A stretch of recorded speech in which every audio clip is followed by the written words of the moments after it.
আসসালামু আলাইকুম, কেমন আছেন আপনারা?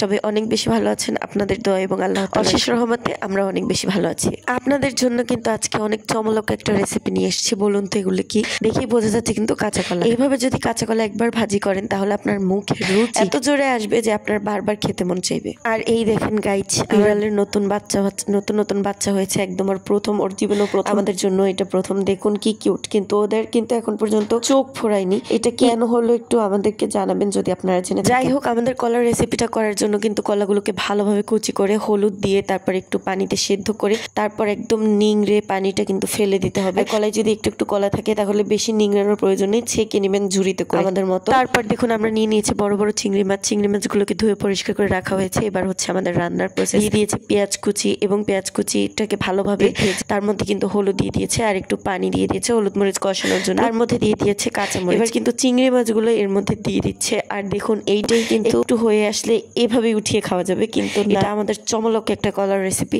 কলা যে এইভাবে রান্না করলে কত মজা লাগে, অবশ্যই কাঁচা কলা, পাকা কলা না, কিন্তু এইভাবে রান্না করে কিন্তু আপনারা অবশ্যই ট্রাই করবেন। এর আগে এইভাবে আরো একটা রেসিপি আমার আব্বু বানিয়েছিল, এটাও কিন্তু চমৎকার ছিল আর কি, চমলক।